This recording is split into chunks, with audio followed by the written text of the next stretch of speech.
tentang virus corona.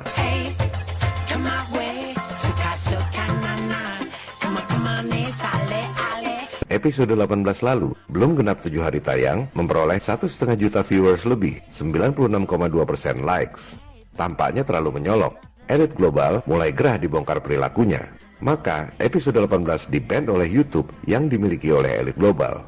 Hey, I'm not surprised, motherfuckers. Hey, come my way. Suka nana. Come on, sale ale.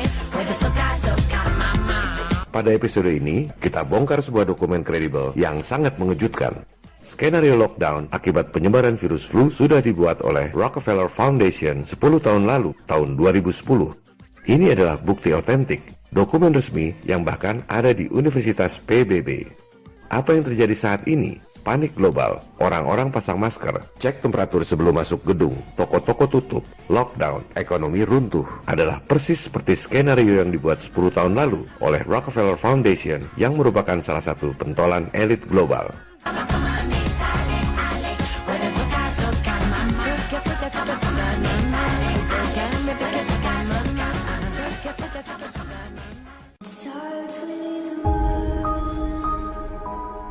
Dokumen Rockefeller Foundation tentang skenario wabah dan lockdown ini bisa Anda download di situs akademisi academia.edu. Para penggagas dan donatur Rockefeller Foundation diwakili oleh Managing Director-nya dan Global Business Network diwakili oleh Co-Presiden. Dokumen ini menggunakan kedok kajian akademis, di mana Rockefeller Foundation dengan dana berlimpah memanggil narasumber dari berbagai kalangan, termasuk berbagai universitas terkemuka di Amerika, seperti MIT, New York University, Boston University, University of California Berkeley, dan The George Washington University. Kalau suatu saat dokumen ini terbongkar, seperti yang kita lakukan sekarang ini, mereka akan berkilah bahwa ini adalah kajian akademis, bukan rencana elit global. Anda harus bisa membaca yang tersirat, bukan hanya yang tersurat. Tahun 2010 itu, mereka membuat skenario terjadinya wabah 2 tahun kemudian. Menariknya, mereka menggunakan past tense, seolah-olah semua sudah terjadi. Mereka spesifik menggunakan istilah wabah sejenis flu yang berbeda dengan virus flu sebelumnya. Persis seperti itulah COVID-19.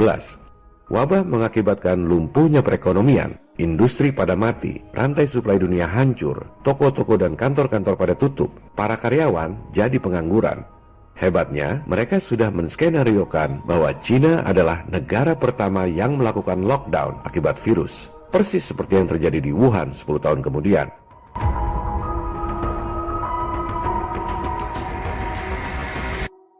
Dalam skenario mereka, para penduduk memakai masker, cek temperatur tubuh sebelum masuk gedung, persis seperti yang terjadi saat ini. Dan dalam skenario Rockefeller ini, kontrol otoriter terhadap penduduk seperti itu terus berjalan meski wabahnya sudah hilang. Silakan Anda baca sendiri tulisannya. Inilah tujuan lockdown yang sesungguhnya. Jangan pikir cuma sebentar. Tujuannya supaya rakyat jadi seperti tawanan di penjara. Dalam skenario elit global yang namanya pandemik virus, terorisme, krisis lingkungan seperti global warming hoax, krisis ekonomi, kemiskinan sengaja dibuat supaya rakyat dunia lemah. Sehingga pada akhirnya rakyat dunia sukarela tekuk lutut di bawah pemerintahan diktator yang otoriter. Perbudakan global, New World Order. One thing, I don't know why. It doesn't even matter how hard you try. Keep that in mind. I designed this rhyme to remind myself of a time when I... Dalam skenario yang dirancang 10 tahun lalu, dengan alasan keamanan dan kesehatan, penduduk dunia akhirnya akan sukarela menggunakan biometric ID. Itulah chip yang ditanamkan di tubuh Anda yang dibahas pada episode lalu.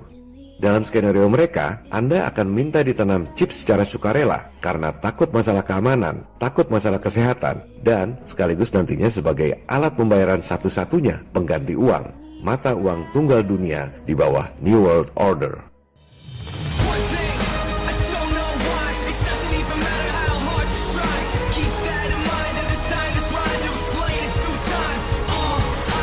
Silakan Anda screenshot dan jadikan meme skenario Rockefeller Foundation 10 tahun lalu ini.